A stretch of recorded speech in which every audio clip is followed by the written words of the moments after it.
remercier de votre présence. Puis ça, conférence de presse, la seconde qu'il veut faire depuis l'année. La conférence de presse est animée aujourd'hui, tellement la semaine plus riche en événements, par 4 camarades. Moi-même, camarade Jean-Claude, camarade Daniel, camarade Awata, Anan Awata, président de la commission de l'éducation. Je vous passe en revue plusieurs sujets d'actualité. Et nous sommes contents commencer quand même au Chibou.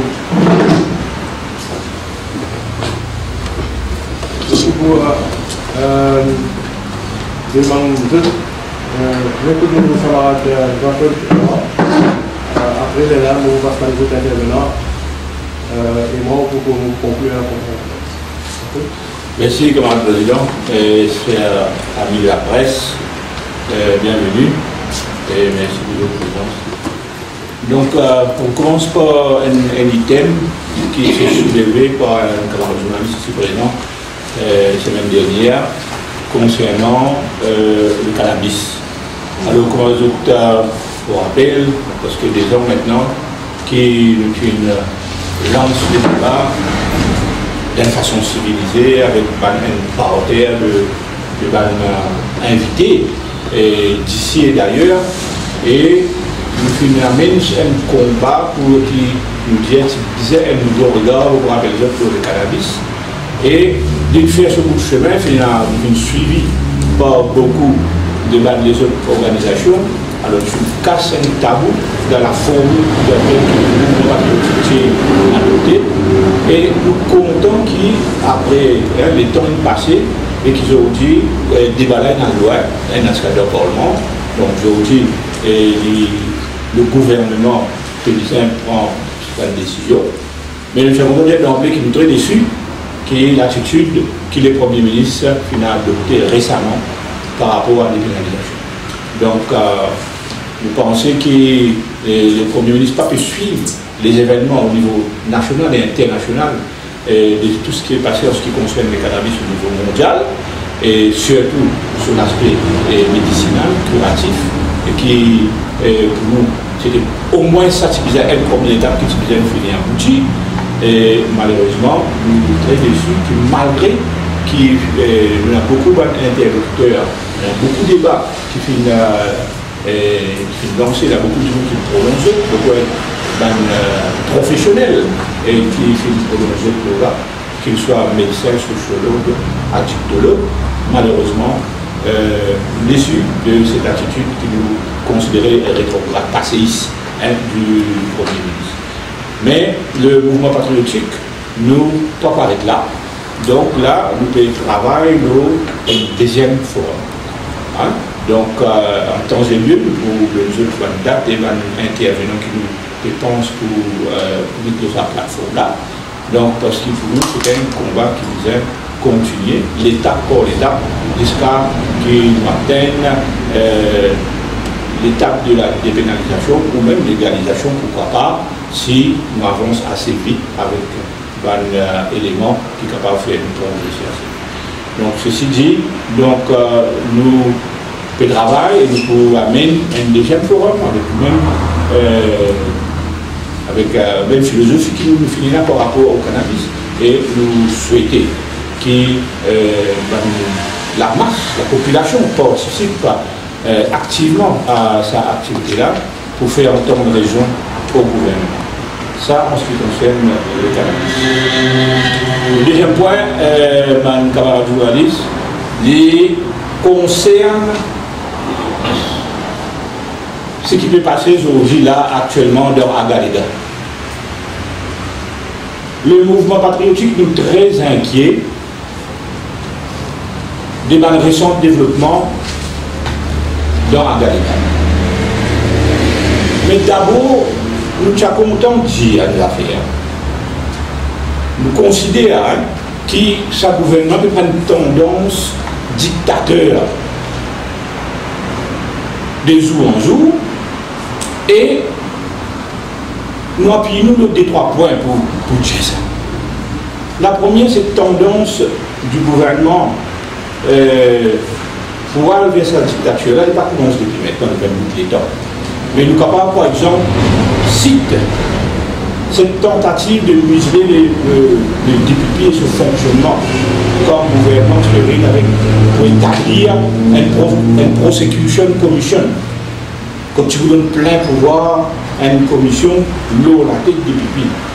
Donc ce qui veut dire gouvernement tu peux avoir une commission pour mettre en place par les politiciens pour capable décider mais qui peut gagner le droit envoyer électoral à la cour et qui je compisse à la cour. Et je vous rappelle, par l'événement, je vous rappelle qu'il y a un camarade qui est MSD, qui démissionné un petit peu de sa bac là pour assurer nous que je nous parle dans sa qualité dégringolade au niveau de la démocratie. Et bon Dieu connaît si ça s'est passé. Quelquefois, aujourd'hui, là, nous avons une bataille légale contre le seuil établi, si pas un tel la loi est constitutionnelle ou pas. Donc, heureusement, et ça fait faire échec, mais c'était une tentative quand même qui fait nous quand même réfléchir ça qui sa gouvernement-là était sur le Premier ministre. Et pas seulement ça. Nous faisons la loi qui fait nous voter pour amender l'État, pour empêcher les internautes d'exprimer leur opinion en toute liberté, avec possibilité, dans la loi là, que tu es capable de jusqu'à 10 ans de prison. 10, c'est une cause annoyance à certaines personnalités. Donc, même pas pour diffamation, on peut dire annoyance, quelle gravité. Et nous tout rappelle le clip, le fameux clip d'éléments, un montage vidéo qui filme l'élément un peu déterminant pour victoire de l'Alliance des peuples de l'évolution. Alors aujourd'hui, ce que nous sommes capables de dire, dans le langage drôle, de calmer piège de propre canon, pour pas dire autre chose. Donc, il permet de prendre la loi pour empêcher l'internet, par exemple, pour empêcher tout le monde prendre en position, pour bloquer la liberté d'expression. Donc, ça, c'est une loi qui nous fait, qui confirme cette tendance pour aller vers la dictature. Troisième, le renvoi des élections villages, qui confirme cette philosophie pour aller vers la dictature. Élections villages renvoyées pour dans des ans. Je rappelle, mon camarade journaliste, que l'élection village, c'est en 2018. Donc, le gouvernement dit maintenant en 2020 qu'il peut y avoir une élection villageoise. Est-ce que ça confirme cette tendance pour aller vers une dictature par ce gouvernement-là, avec sa qualité de décision-là? Et il paraît là, ça même gouvernement, ce Premier ministre qui peut envie reste dans le pouvoir 5 à 6 mois après l'expiration de ce mandat, présent mandat qui terminé, nous rappelle, en décembre 2019. Donc, c'est qui ça gouvernement, c'est qui ce Premier ministre peut dire, non, je peux rester au maximum, c'est-à-dire jusqu'à mai-juin 2020. Encore une autre indication d'une volonté pour accaparer le pouvoir en dehors d'un mandat qui, encore une fois, pour moi, pour nous, pour un pays, confirme cette tendance dictatoriale de sa gouvernement. Et ne pas oublier ce qui fait qu'arriver là, par rapport au CAC qui sont en train de qu'aujourd'hui, le CAC qui nous devenir sur ce gouvernement qui est payé. Quand ce directeur qui est nominé politique, aujourd'hui, prosécuteur et une correspondante. Donc, contre l'institution qui supposée protège nous contre la corruption, aujourd'hui, appelle des femmes un deal qui lui-même est enraciné dans la corruption. Donc, nous mettons tout ça ensemble. Quand cette tendance-là qui est arrivée à Galéga, donc maintenant, comment dire, à Galéga, c'est cette situation à Galéga, et c'est là qu'on peut faire un certain commentaire. Alors, un Premier ministre qui, moralement non légitime, qui, au sud de l'électorat, accapare à la fois le fauteuil du Premier ministre et le ministère des Finances. Donc les contrôles cassent. Aïssa. Et tout pouvoir.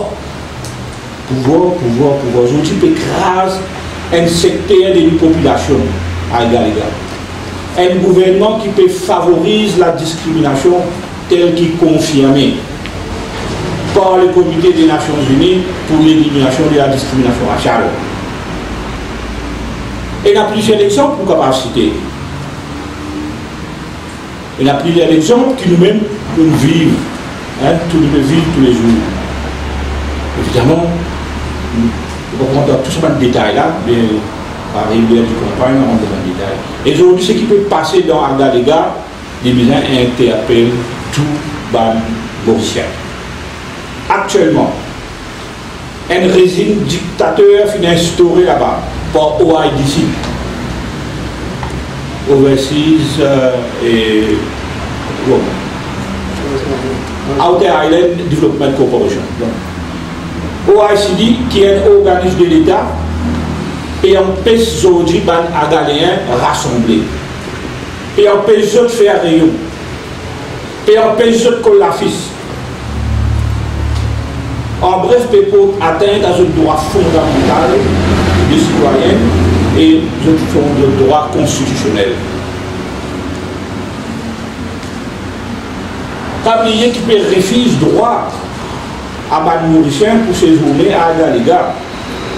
Et me rappelle à Ban camarade journaliste qui a une demande dans ce sens qu'il nous fait au niveau du MP depuis plus qu'il y a un an, il ne reste sans aucune réponse au niveau OIDC. Pas oublier qu'il pourrait, ou en tant que Mauricien, si on vit à visiter un bout pour la terre qui dans nos territoires qui appelle Agalega, ou bien payer 20 000 roupies de billets partout. Pour un Rodrigue, pour avion, pour Agalega, un Agalien, vous avez 8 000 roupies, mais un non-Agalien, un Mauricien, vous avez 20 000 roupies. Si c'est ça, par ça, c'est ce qu'on appelle une barrière pour un puits, pour un peste qui nous prend connaissance, qui peut passer là-bas, c'est quoi ça? Donc, nous refusons aux personnes de bonne foi qui ont envie de visiter une partie de notre territoire qui appartient au pays. Donc, compte-nous droit de liberté, de libre circulation sur notre territoire. Et actuellement, le gouvernement déplace, délocalise les habitants à l'intérieur à Galega pour aller dans certaines autres régions par rapport à Bandélo. Et malheureusement, il n'y a aucune communication dans ce sens-là avec Banagalia. Je ne suis pas au courant, je dis peut-être bien, mais selon mon bonne information, il est confirmé qu'il faut bouger certaines à Galéa vers les autres régions. Sous quelles conditions? Qui fait là pour faire ça? Comme et qui pour supervise cette opération-là? Jusqu'à aujourd'hui, il n'y a aucune communication entre le gouvernement et les habitants de Agalega. Donc, vous pensez, il y a un détail. Aujourd'hui, l'OIDC peut agir comme un tonton Makou. L'OIDC partie de notre territoire qui pour tout le Mauricien. Et ça, avec bénédiction Premier ministre. De peut mettre pression au ban du monde. Donc, ça même Premier ministre qui peut dire qu'il lui-même n'est pas moralement illégitime comme Premier ministre, qui installe aujourd'hui une dictature et qui bloque la liberté d'expression, qui empêche faire réunion, qui empêche qu'il y ait une discussion au sein du peuple agaléen. Et nous, au sein du MP, nous dénonçons avec force cette situation révoltante, injuste, antidémocratique du gouvernement et nous faisons un appel pour que tout cela arrête et qui donne à Galéen toute l'information de ce qui passait et donne aussi à tout un chacun, les journalistes, les politiciens, au peuple mauricien, nous disons prendre connaissance, nous disons rendre public la cour qui finit là avec le gouvernement de l'Inde. Si de côté de l'Inde, je n'ai aucune objection, nous comprenons qu'il fait côté Maurice et dans le blocage, pour dire qu'il opère d'une opacité totale au niveau de sa des Agalega. Donc, nous dénonçons avec beaucoup de force et nous demandons qu'il y ait une décision pour capable rectifier cet état de choses à Agalega, soit de mise dans les plus brefs délais. Merci. Et on passe à Tania la parole. Comment on peut qualifier?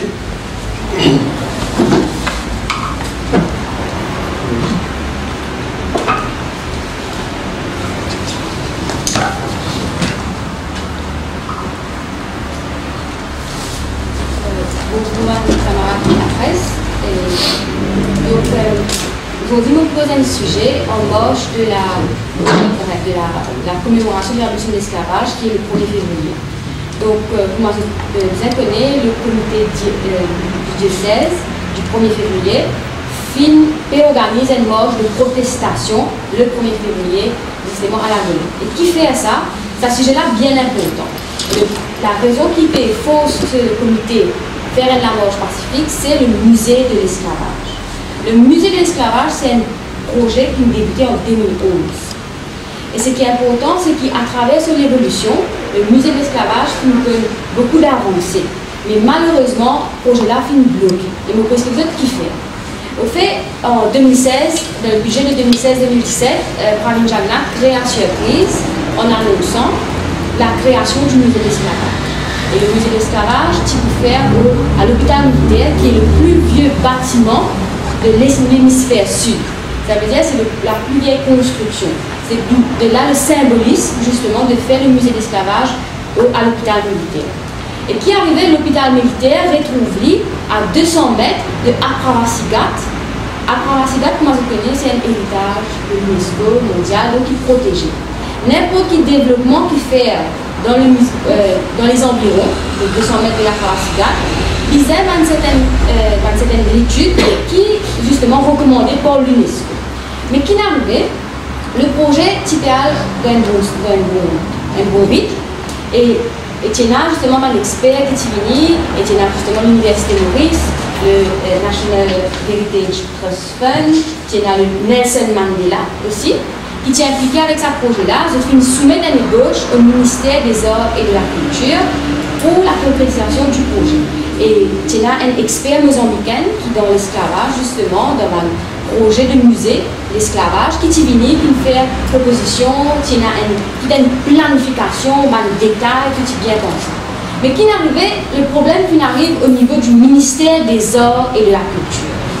Un fonctionnaire du ministère des Arts et de la Culture qui prend en main le projet, alors que c'est un administrateur et qui n'a aucune connaissance technique de sûrement, pour commencer, comment mettre sur pied un musée.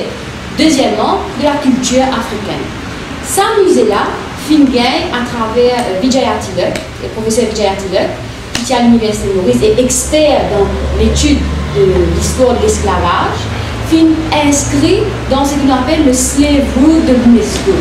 L'UNESCO crée un slave route. Et ce musée-là, tu pouvais un représentant intercontinental de l'histoire de l'esclavage et du commerce de l'esclave. C'est-à-dire Maurice, il gagne sa qualité privilège là. C'est-à-dire le musée-là, tu peux dans Maurice.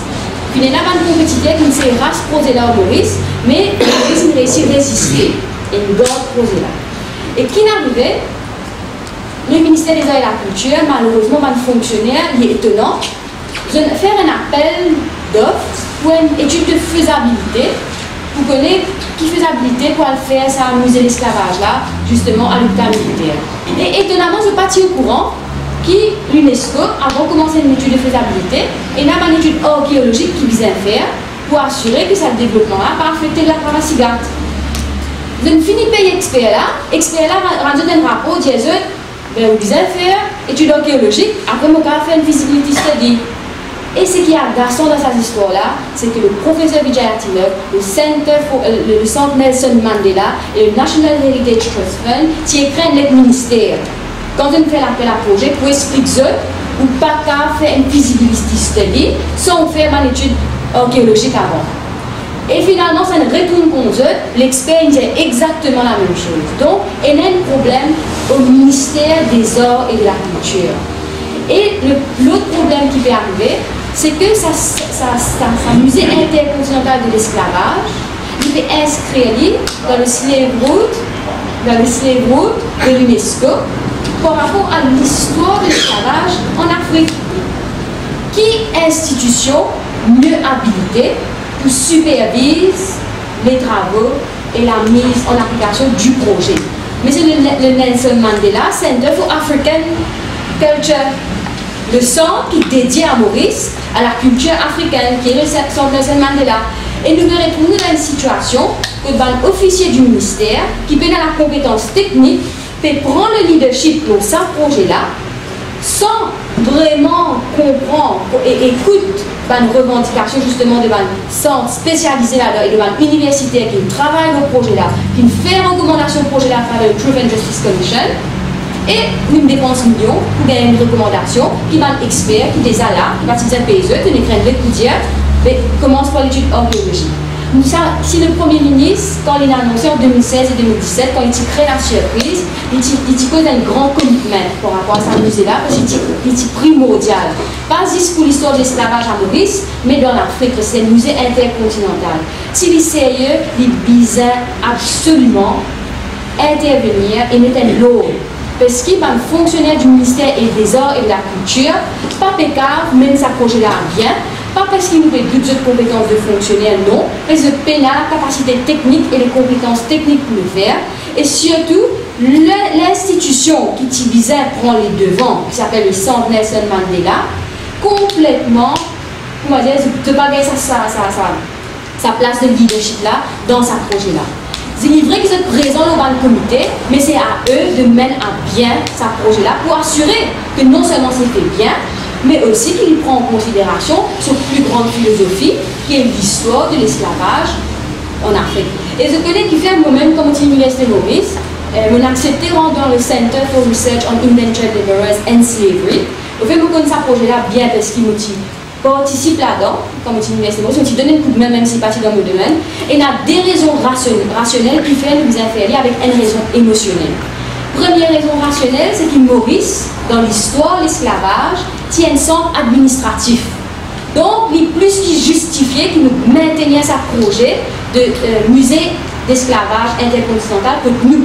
Parce que c'est un centre administratif par rapport à ça. C'est un chercheur malgache qui apprend nous ça, justement, comme l'UNESCO qui fait une grande conférence de l'Université Maurice pour l'esclavage. Deuxième point, c'est que c'est un musée intercontinental qui renforce nos positionnements et nos liens en Afrique.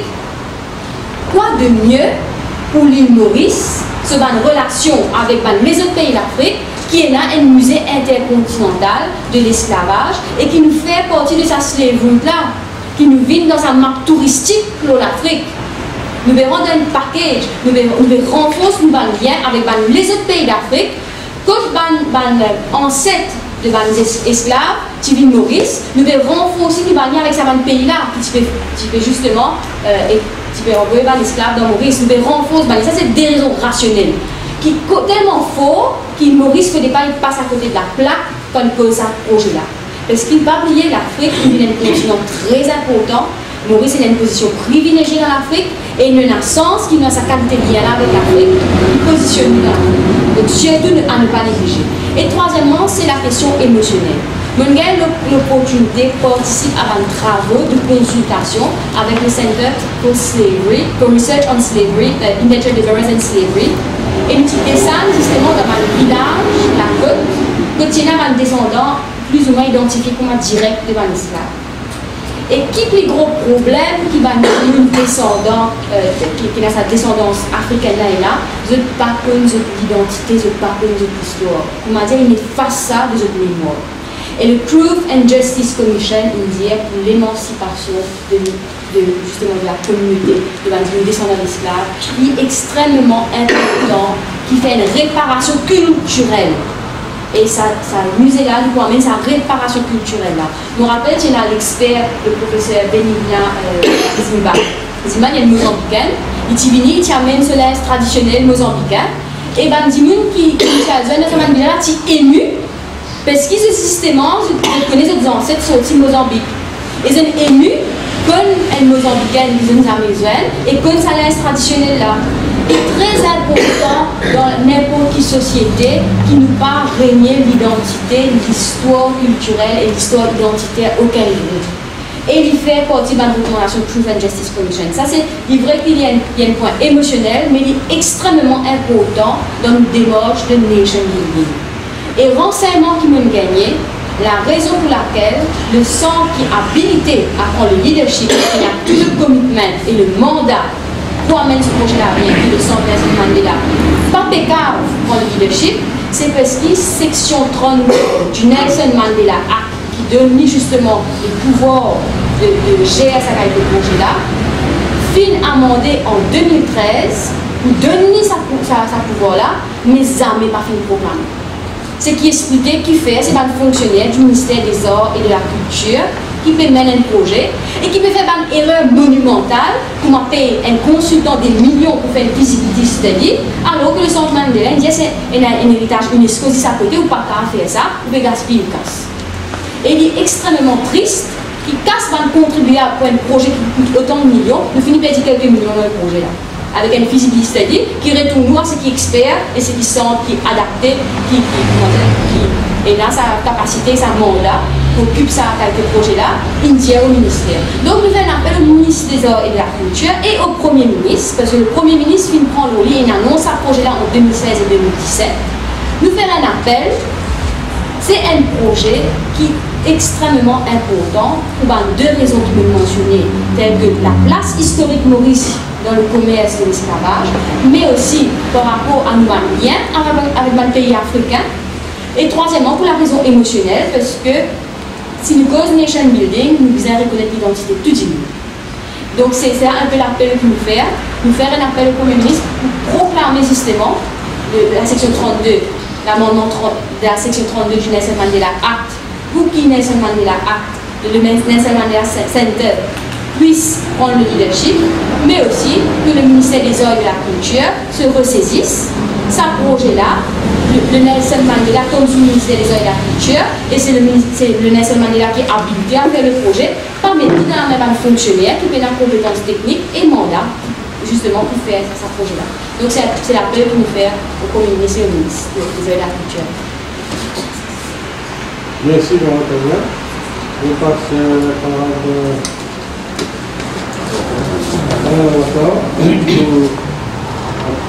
pour avoir les sujets suivants au nom du mouvement.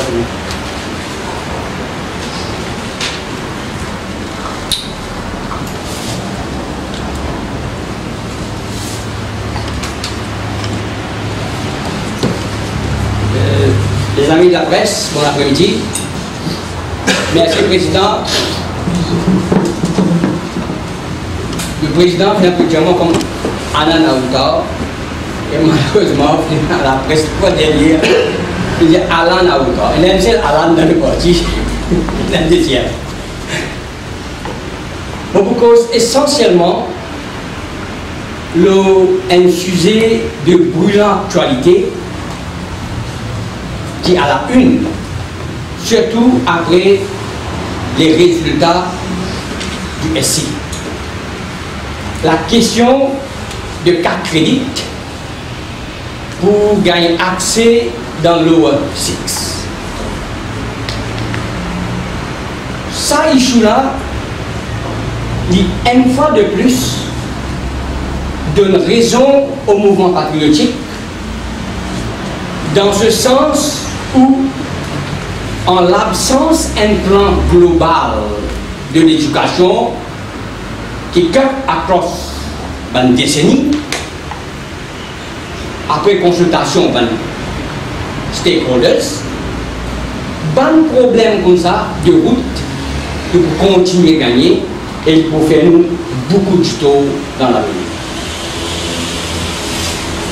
Mais malheureusement, ce problème de carte crédit n'est pas affecté que les étudiants concernés.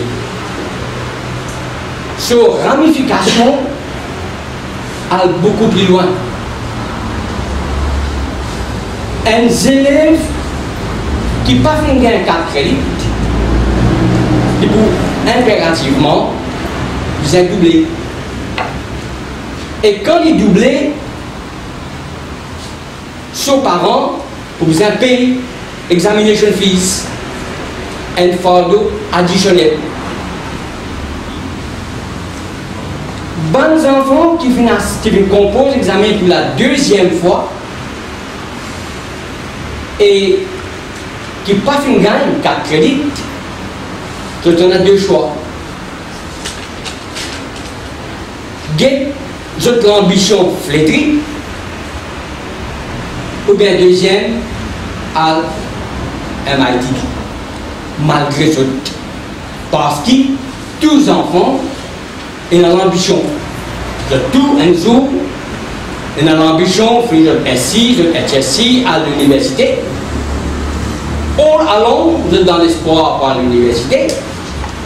Mais après zigzag gouvernement ministériel, finalement, je pensais que si c'était l'année dernière avec les 3 crédits, je suis éligible pendant le an.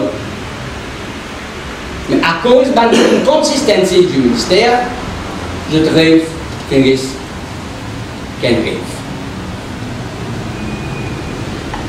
Les élèves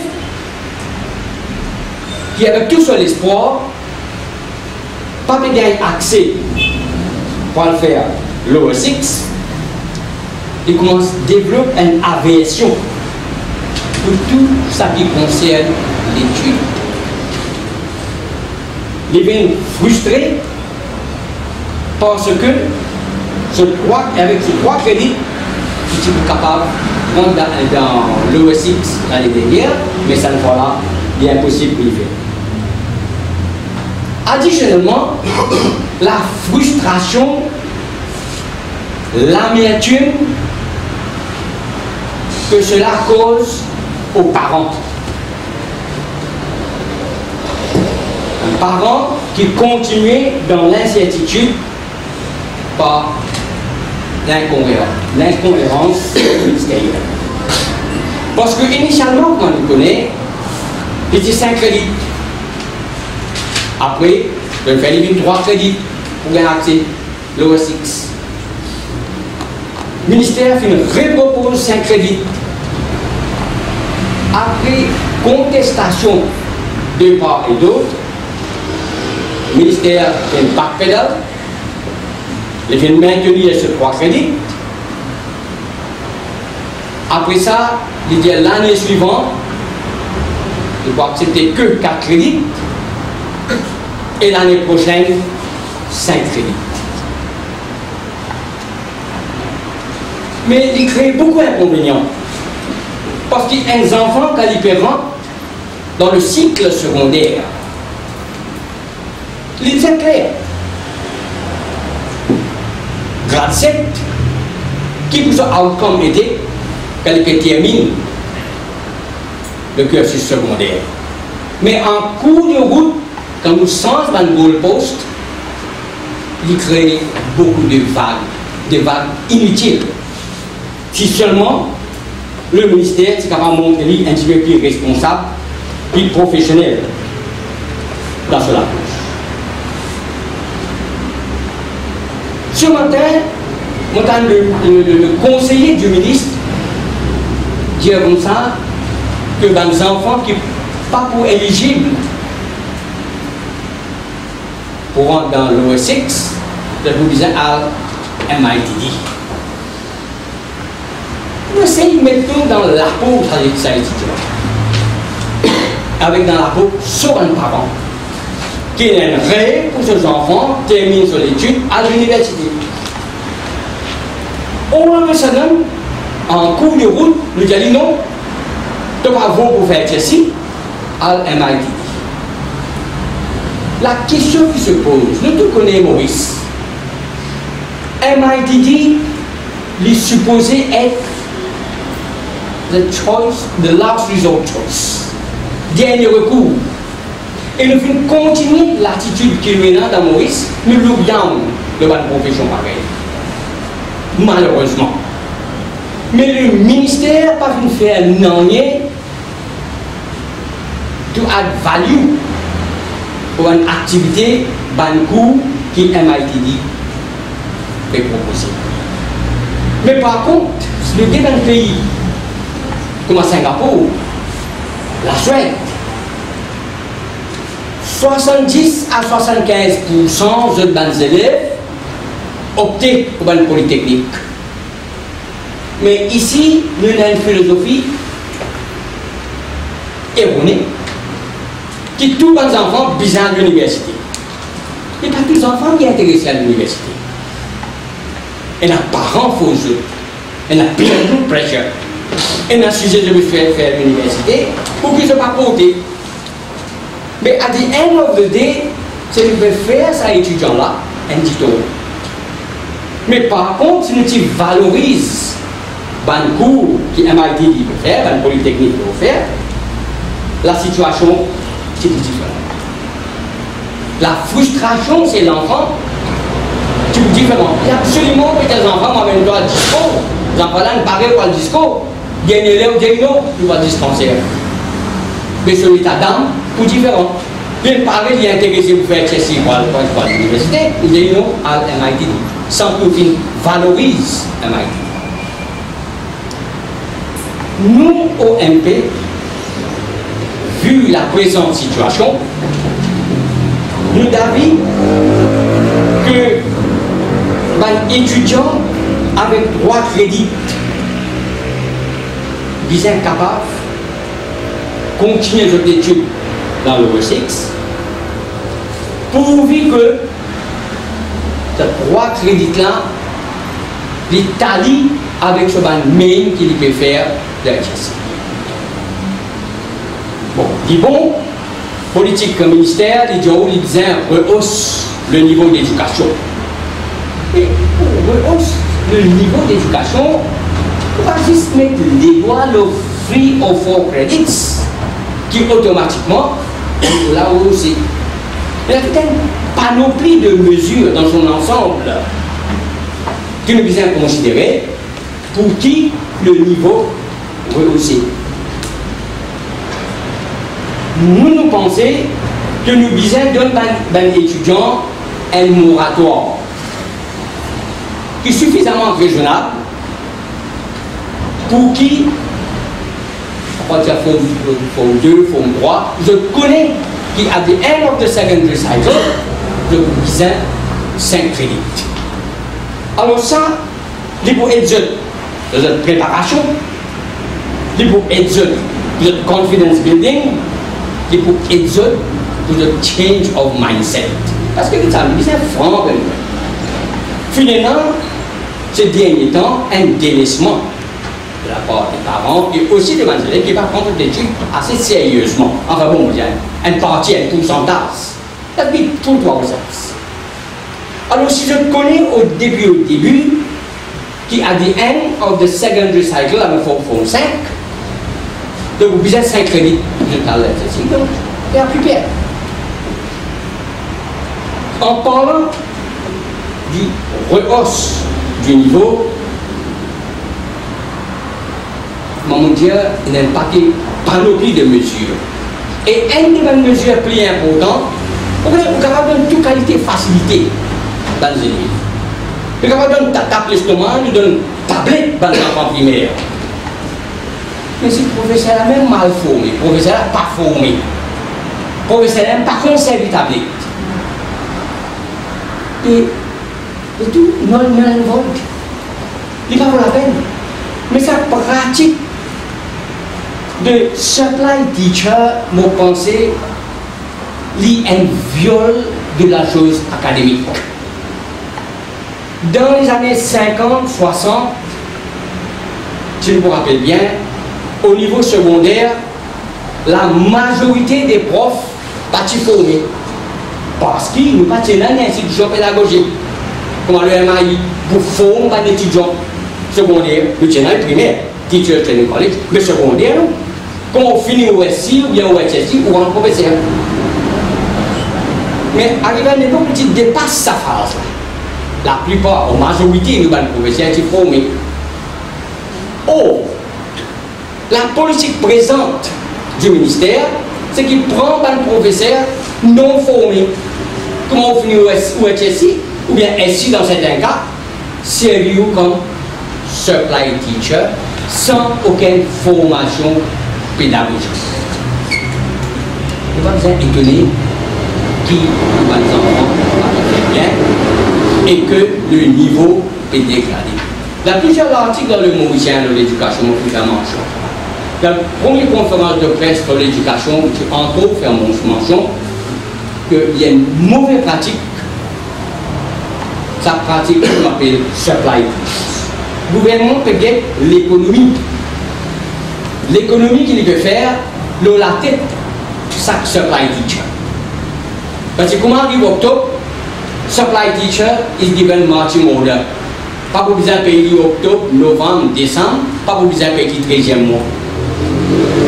Une économie qui peut faire. Mais il peut faire du tout, comme parents, nous, les élèves, avec teach, avec taught by students qui ne sont pas les professeurs, qui ne sont pas formés, mais bien très bien.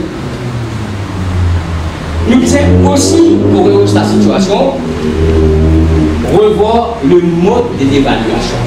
Il n'y a pas que l'examen de 2 heures de temps ou bien 3 heures de temps. Parce que le mode d'évaluation impacte directement le learning style. Par exemple, quand nous mettons tout juste l'examen, nous pouvons mettre l'emphase que sur retention of information et la connaissance théorique.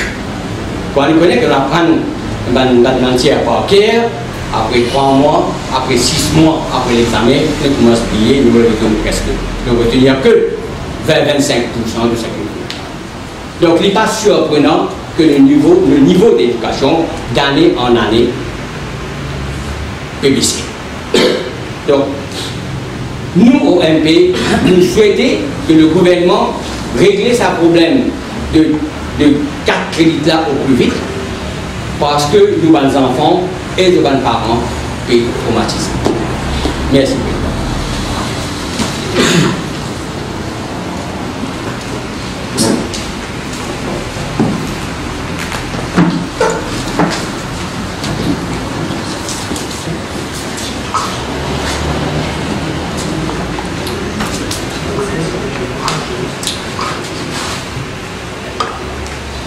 Président, si vous êtes capable d'ajouter une des choses qui est importante, que c'est le MP fin faire, c'est que il y a 3 ou 4 aspects qui sont sensibles concernant drop-out de l'étudiant. Ça, un étudiant qui n'est pas pour terminer, pas pour réussir un accès à l'OR6, il y a un paquet pour drop-out. Il doit traîner la rue. Et il y a suffisamment de problèmes sociaux. On a rappelé. Le MP dans ce programme d'éducation est le seul parti qui finit faire provision pour un exit points dans le cursus secondaire, tout est clair d'un étudiant qui drop out. Premier dans la forme 3, il y a une mesure qui nous vient préconiser. Après, forme 5, qui finit échouer, drop out. Il vient de la provision exit point pour une forme 5 qui est passée, mais je vais vous continuer. Nous faisons provision pour HSC dropout et nous faisons provision pour HSC pass. Pour qu'aucun enfant palestinien délaissé. Et nous aussi, nous préconisons une mesure à quoi nous valorisons l'éducation imparted by Polytechnics and MIT. Merci. Merci encore.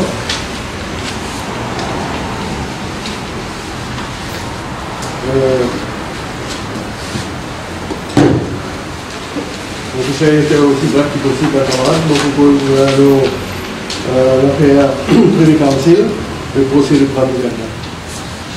Donc, certains commentaires sur l'événement qui vient retenir l'attention de l'île Maurice dans les derniers jours, dans les dernières semaines qui fait passer. et lequel procès nous permettre à tout le monde mauricien de retourner dans le passé, de reprendre connaissance de cette sordide affaire qu'a été le saga Medpoint. En vérité, ça procès-là, puis nous avons un mauvais souvenir qui date depuis 7 ans déjà. Mais nous devons suivre le procès avec attention, grâce à la technologie maintenant. Et je me pensais à une affaire qui m'a mauricien, qui avertit, qui est perspicace, et même m'a moins averti. Je peux réaliser qu'il a fait un Medpoint. Et ça procède de Medpoint-là, pas qu'il livrer tout ce mal secret, en vérité.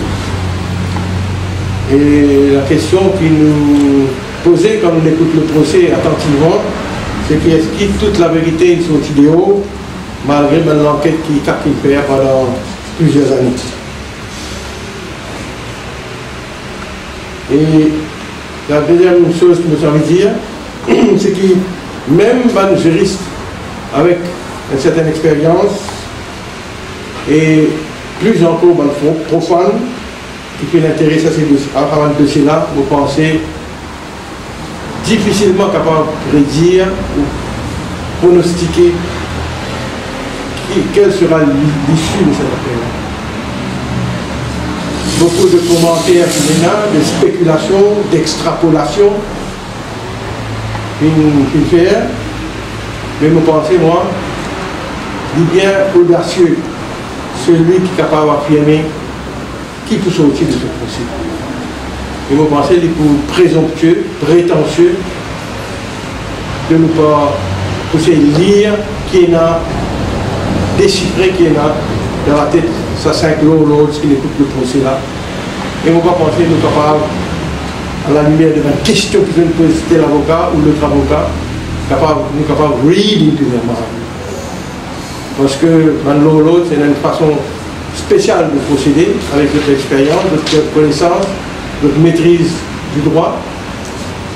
Et moi, je préfère laisser le jugement tomber et après, là, nous faire un commentaire.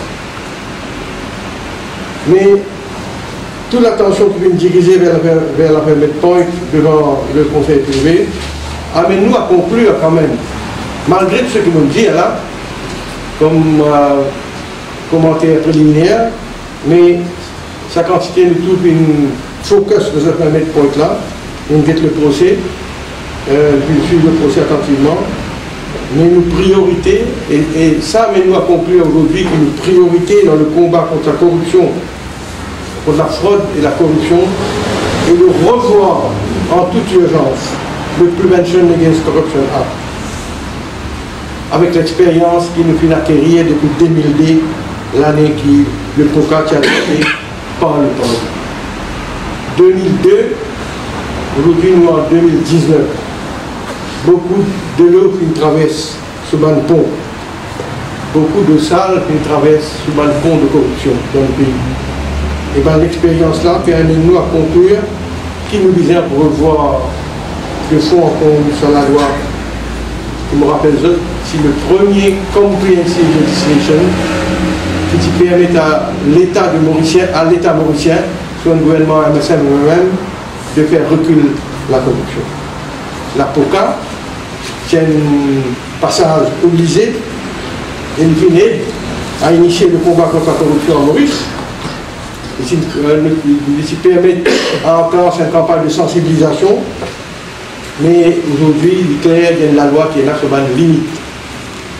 L'avocat Perry, l'avocat du DPP, le QC, je vous rappelle, il fait une remarque de la section importante, la section 13, et il fait la remarque comment sa section que nous tient empruntée depuis la loi corruption de Botswana fait une cut and paste et pour finalement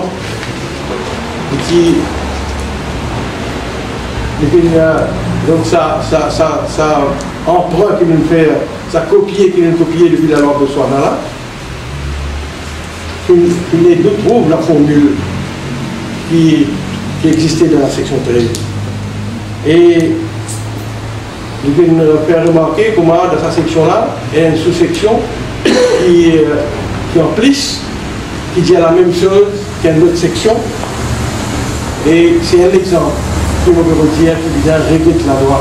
Parce que dans certaines provisions de cette loi-là, difficile à interpréter.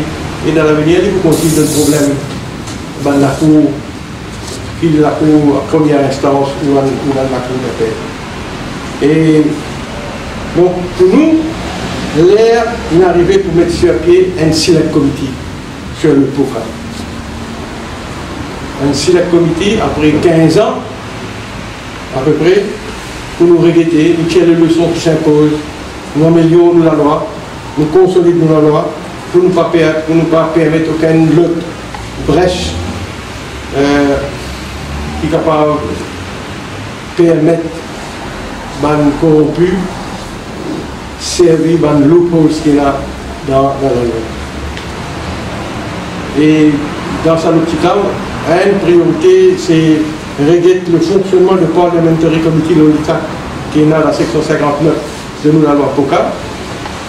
Déjà régler ça, Parliamentary Committee l'ONICA là, qui en vérité pas fonctionne convenablement. La dernière nouvelle, c'est que nous avons ça qui Mohamed nous dit qu'il peut démissionner. Donc nous connaissons qu'il n'y a pas de grande utilité ça avec le Parliamentary Committee. Pas de servir à rien, pas grand chose. Déjà donné plus pouvoir, ce fonction, ce rôle délimité par sa section 59 et 60 dans la loi, mais déjà régler ce fonctionnement et donner plus pouvoir. Et c'est que nous souhaitons que le jugement soit rendu le plus tôt possible pour clarifier une situation unhealthy qui passe dans le pays aujourd'hui concernant le Premier ministre. Et nous souhaitons que ce jugement-là rendu le plus tôt possible. L'affaire maintenant est assez couverte à nous de la honte pendant tout ce temps-là. À nous espérer que la situation est clarifiée. Et deuxièmement, parce qu'il aussi nous connaît sa point sur lequel le Privy Council fait bien trancher, qui concerne la question de conflit d'intérêts. Et le magistrat, la cour intermédiaire, peut attendre ce jugement-là pour qu'ils rendent jugement devant les autres cases qui pendent. Donc il y a beaucoup de cases qui attendent le jugement du Conseil public de la Reine pour qu'il y ait un magistrat capable de servir l'opinion qui va un juge pour donner dans sa jugement devant le Jakarta, pour être capable de rendre jugement une dizaine de cas dans la cour intermédiaire qui va attendre en ce moment. Donc voilà, c'est pour ça que je veux dire l'affaire par le Jakarta, mais pas de l'autorité. Vous savez, il y a un deuxième point. Cette semaine-là, votre invité, en tant que parlementaire, le président du MP, monsieur d'un forum débat organisé par une fédération syndicale, le CTSP, de Réas Tchetou et Jane Ragou, et concernant le Employment Rights Act et le fameux Portable Pension Scheme, Portable Severance Allowance. Je connais qu'aujourd'hui, donc nous l'étape que le gouvernement, son mandat peut tirer à sa fin, reste 10 mois, 11 mois, le 11 janvier est fini là, ou arrive décembre, Parlement pour dissoudre. Une des promesses majeures de ce gouvernement-là était d'amender le Employment Rights Act, une loi qui est adoptée par le gouvernement travailleur, PMSD en 2008. Il arrive 10 ans maintenant depuis ça dès la loi là, Employment Rights, Employment Relations Act, dans le statut book. Et malgré les critiques qui alors, quand tu fais passer la loi là, le MMM et le MSM, qui sont dans l'opposition qui fait, c'est la 3 porte-parole pour le MSM, grâce à la loi qui est passée en 2008, c'est la Béranger, c'est la Feu J.N. Katari, Etienne à moi-même, j'étais le porte-parole du MMM à l'époque, quand j'étais en opposition, nous émettre certaines critiques contre cette loi-là, et le MSM, ce porte-parole principal, c'est Cheikh Katari Soudan. Donc depuis ça, les choses restent pareilles, malgré une protestation, revendication de un syndicaliste, de un syndicat, rien n'a changé. Et dans ce manifeste électoral, la promesse du gouvernement était d'amender précisément cette loi-là. Il y a plusieurs questions parlementaires, interpellation d'un parlement pendant ce temps-là. Moi-même, le 15 mai 2018, l'année dernière, à la journée, je me suis soulevé un point. Je me suis fait une intervention sur cette question-là. Et le gouvernement prend l'engagement qu'il faut faire le nécessaire avant la fin 2018. Mais rien n'est pas arrivé.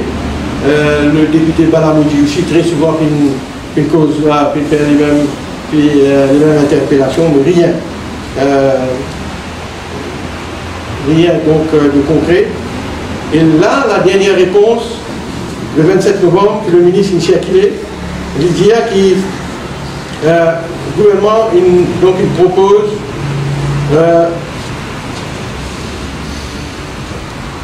pour venir là-bas avec un portable gratuity retirement fund. Qui est descendant des travaux, ma camarade? Nous, la loi aujourd'hui dit qu'il quand même travailler à secteur privé, retire, il gagne 15 jours par année de service. Ça même sur gratuit. 15 jours par année de service avec l'employé qui peut travailler. Donc, si il peut travailler avec un employé à 10 000 roupies, il peut gagner sur 15 jours basé sur 10 000 roupies. Mais par contre, si 10 ans de cela, tu travailles avec un employé et tu peux gagner 25 000 roupies, ça va compter.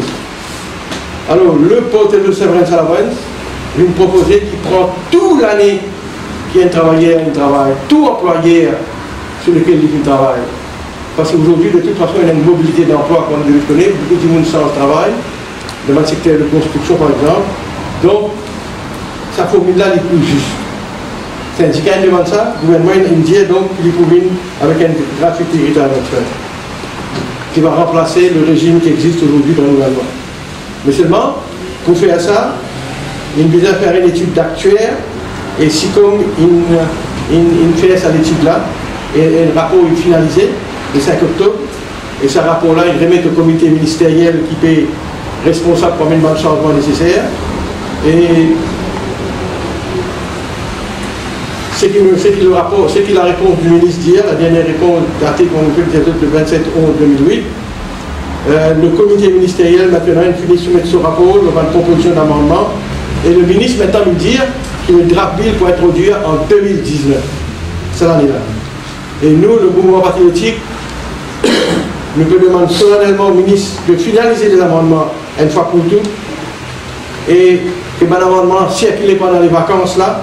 Et une fois nous reprend le Parlement en mars, la première séance même, ça deux projets de loi là pour amende, ça dès la loi là, Employment Rights Act, Employment Relations Act, viennent sur la table de l'Assemblée et le débat commencé et nous votons l'amendement qui nous a voté. Le ministre n'a aucun prétexte maintenant pour retarder une séance. Il veut dire un rapport ministériel, il paraît, rapport du comité ministériel, il paraît. Le rapport actuel, il finit faire sa nouvelle proposition concernant le portable de Severance Allowance. Donc, aujourd'hui, le mouvement patriotique dit à haute voix au gouvernement, au ministre concerné, au ministre Siratan, de préparer la loi pendant les 2 mois et demi de vacances qui restaient et disant, quand nous venons en mars, la loi finit par nous voter à la première rentrée parlementaire, la première session. Vous avez le ministre Kalitcher, pardon. Moi, j'ai envie de faire un avant-dernier point, nous avons des enfants au sport. Le 11 janvier, ça allait là, il y a une manifestation devant la mairie de Pau-Louis, organisée par des enfants du mouvement des enfants Pau-Louis pour protester contre le recrutement discriminatoire et sélectif qui peut continuer et dans le Cargo Handling Corporation. Ça va jeune de Pau-Louis, de sa région de Pau-Louis là, une réclame priorité pour les jeunes de la capitale et les environs, et en particulier dont les parents qui travaillent dans le cause. Sa situation-là peut durer depuis l'année dernière, en 2018.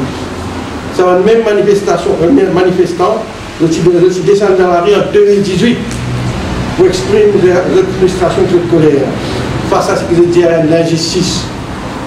Et en 2018, le porte-parole du groupe qui a arrêté pour manifestation illégale.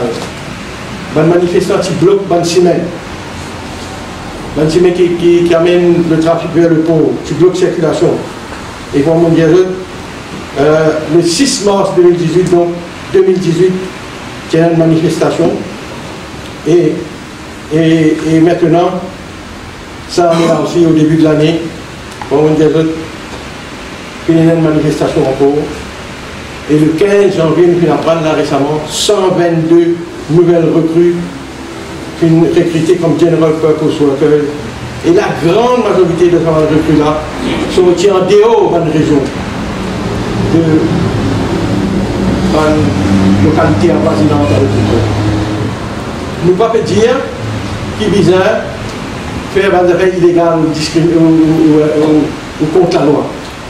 Mais seulement, c'est qui est clair, la presse même publié, 60% de ces nouvelles recrues-là pas habitent dans cette région-là. Et pas dire moi qui fait la sommaire dans cette région-là, qui fait le travail de laboureur ou bien de General Purpose Worker. C'est à cause de ça qu'il nous fait l'appel encore au gouvernement. Qui vise à arrêter sa qualité d'injustice et de discrimination. C'est sa qualité d'action que le gouvernement prend qui fait nous gagner par commentaires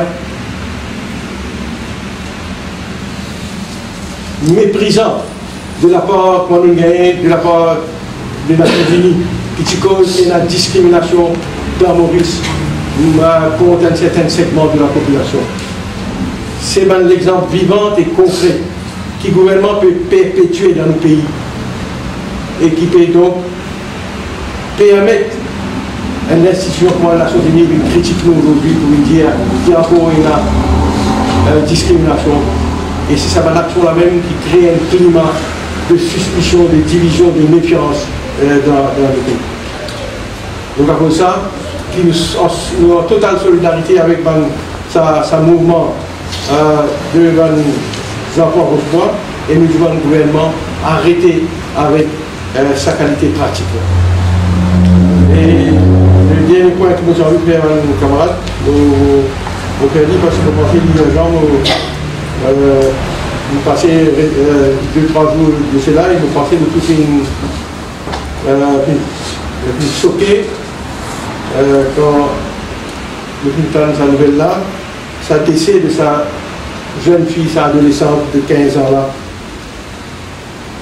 Et il tient ici à cause de grossesse. Donc voilà un autre cas de grossesse précoce. Cette jeune fille-là, qui est mise à l'hôpital le 9 janvier, qu'on nous connaît, souffrant de beaucoup de douleurs au ventre, qui est décédée à la suite d'une septicémie,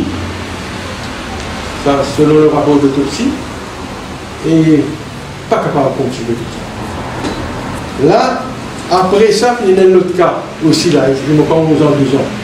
Même affaire, grossesse précoce, problème de santé, qui va une jeune fille dans le pays peut gagner aujourd'hui. Il y a fait divers à ça. Je me rappelle, encore une fois, le Comité des Nations Unies contre les discriminations et les violences contre la femme, il pointe au doigt le manque d'éducation sexuelle dans le pays, le manque d'éducation de santé reproductive et civique dans l'école, pour nos adolescents et nos adolescentes. Et le rapport dit que the lack of comprehensive sexual and reproductive health and rights education and services for adolescents contributes to an extremely high rate of pregnancy among school-age girls. Il dit que the lack of regulations and measures to address social exclusion and inadequate support for reintegration to ensure that pregnant students and adolescent mothers complete their education. Le problème donc, qui va une fille dans le pays jeune aujourd'hui. Et il est bon qu'il l'ombudsman pour children, l'ombudsperson pour children aussi ce matin, vient d'hier, vous trouvez, il intervenir publiquement pour lui faire un commentaire sur sa situation difficile et injuste qui certains adolescents connaissent dans le pays. Donc nous ferons un appel à l'Ombudsperson for Children et au gouvernement en général, la ministre concernée, pour régler sa question de grossesse précoce aujourd'hui dans nos pays.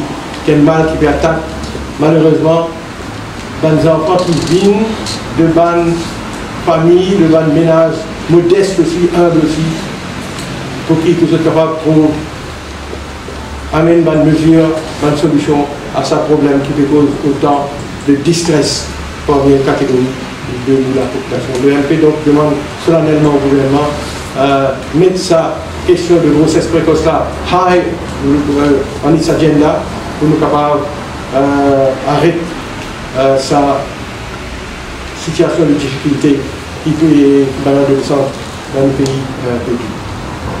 Au terminé, vous faites tout bon Mauricien, deux fois Tamoul, une paresse d'Aïkousson Kaladi, parce que nous connaissons mardi jour férié, c'est le premier lundi jour férié, et le ban Mauricien est célébré pieusement sa fête là, donc vous faites une Kaladi, d'Aïkousson Kaladi. On réclame encore là depuis long, excuse-nous, il était un peu chaud. Nos bureaux, malheureusement, pas confortables pour l'hôtel 5 étoiles, pour les autres conférences de presse la vue. Mais nous apologisons et tout ça, et nous passons la parole sur le terrain.